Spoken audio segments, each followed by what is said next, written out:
Hobbies. We all have them. Whether that's hiding a significant other in the closet and seeing how long they can last without food, or violin. We all have hobbies. And today we're going to talk specifically about how magic is a terrible hobby.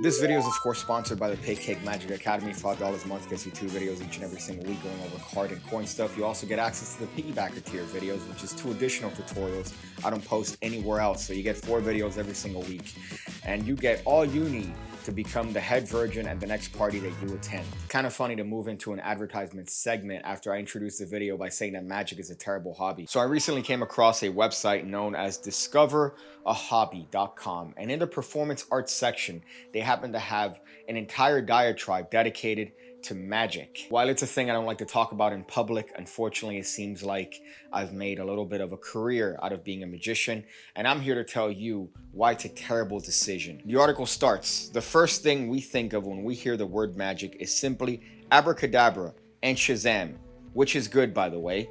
That's not what I think of when I first hear magic. I think, oh boy, that man is on the registry. I better keep him away from my kids. Taking up magic as a hobby could be quite worth your time. When you're not doing anything important, that is. Let's face it, you'll be a hit at all the parties when you show off some of your skills.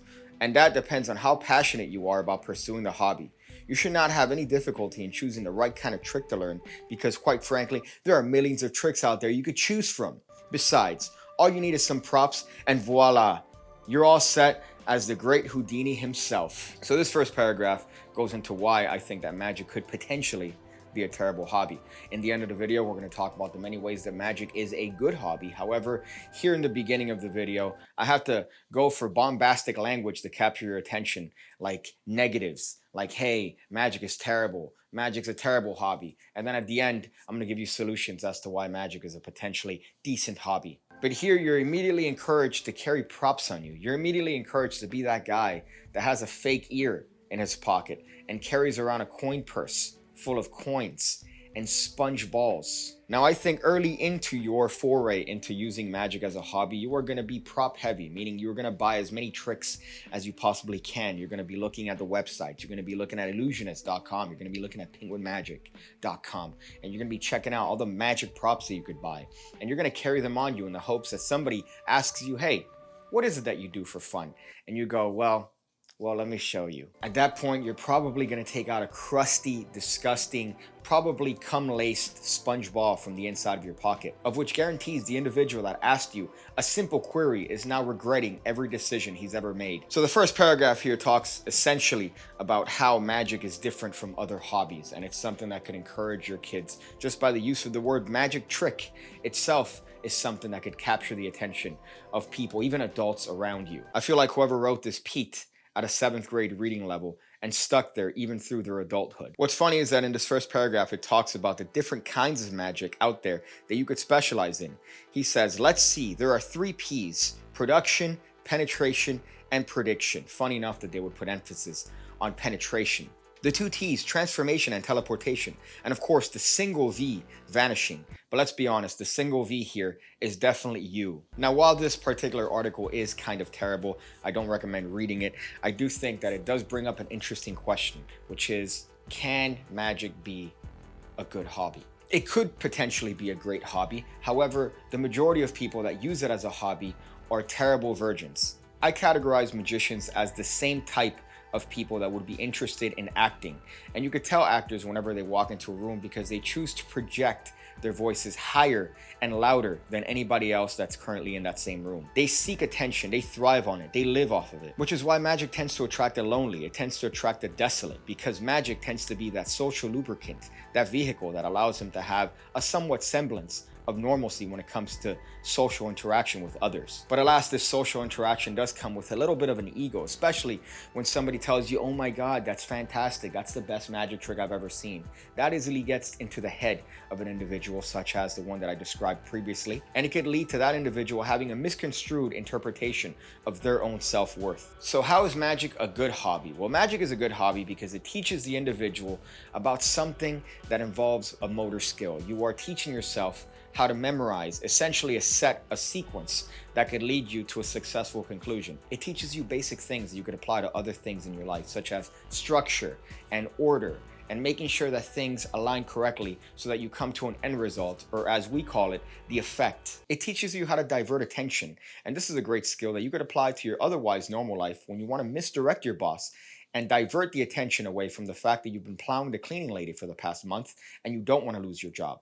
Magic's also a good hobby in the sense that it raises your awareness of the environment around you. Now you are no longer looking at objects for the property of which they're intended for, but now you could think as to how you could use this particular product or item when you walk into a restaurant, for example, in a magical sense. Instead of seeing a salt shaker as something that dispenses salt on a piece of meat, now you could use it as a vehicle to maybe stretch or transform or disappear. And that's kind of a cool thing. However, I think the one thing that ruins magic as a hobby are magicians. Magicians are the ones that ruin it for the rest of the normal populace that wants to take it up as a hobby with their tight-knit guarded secrets and the fact that they don't want to share this with anybody. They want to keep it for themselves because it's the only thing that they have. And if it wasn't for magic, well, they wouldn't know how to talk or interact with another human being. So they don't want to share this wondrous hobby that we have.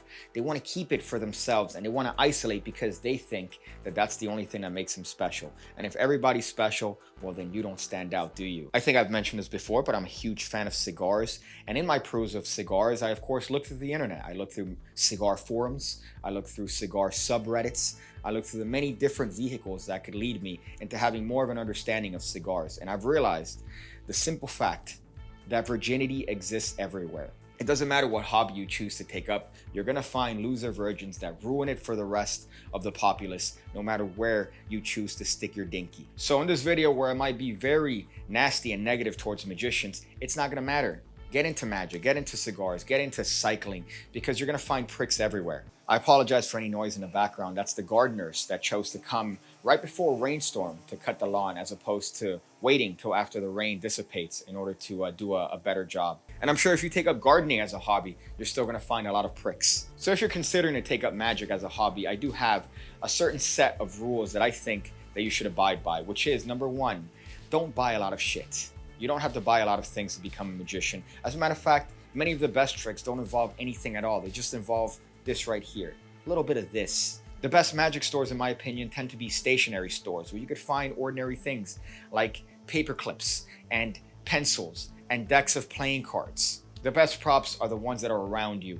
You don't want to be that guy that pulls out a plastic perforated box from your pocket when you want to perform a magic trick. Number two, don't practice in public. People don't give a shit. Magicians tend to practice in like subways and other places where other people could see them because they're trying to validate and get attention on themselves. Because unfortunately their fathers were not present in their lives and they're trying to get attention from strangers. What a coincidence that it seems like everything that a magician practices in public is visual, loud, and gets attention on yourself. You're never practicing the sleights that are in secret. You're always practicing loud, overt sleights. So don't be that guy. Practice in privacy of your own home, record yourself, and you're gonna have the best results then. Number three, do not overstay your welcome. It's very easy for you to get caught up in the moment and be that guy that has that girl that finally says, oh my God, wow, that's great. And you wanna overstay your welcome and do too much. Too much is a bad thing. You wanna do just enough where they're wanting to watch more, but you say no. I'm done. I just want to show you one thing and that's it. And only do it when the moment arises. Don't be that guy that takes a prop out of his pocket and waits for somebody to go, hey, what's that? For him to go, oh, this? Oh, it's just a simple little bit of a puzzle. You've never seen one before? Oh, well, let me show you. You will die alone. So come on down, come on in if you're interested on using magic as a hobby to waste time or to learn and develop motor skills. Don't listen to the other disgusting, depraved, loser, virgin magicians who want to keep it for themselves. Watch videos, take the time to learn. Don't get caught up in the hype, and you're gonna be better off than when you started. So thank you guys for watching this video. I appreciate it. I appreciate each and every single view that I get, because Lord knows a view is hard to come by on YouTube. It seems like TikTok is the only place where I get a decent amount of people watching my stuff, and God knows the amount of information that the Asians now possess about me and my viewing habits. But I don't hide the fact that I'm a gross man and I love to watch women twerk, all right? Whoever owns TikTok. So whatever information you're gonna get from me, I hope it was valuable, you fuck. But apart from that, thank you guys for watching. Once again, I hope you guys do all the things that people do when it comes to videos on YouTube. I hope to see you on the next one. And as always, make sure to always tune your guitar.